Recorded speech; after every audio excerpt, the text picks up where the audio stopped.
kencang puting beliung menghancurkan rumah warga, bahkan hingga atap sengnya terbang.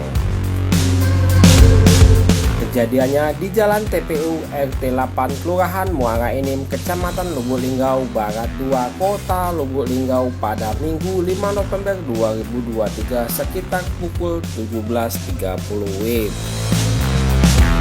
Dan saat ini korban atas nama Megawati 55 tahun bersama kedua anaknya mengungsi di rumah saudaranya di Kelurahan Megang, Kecamatan Lubuk Linggau Utara 2, Kota Lubuk Linggau.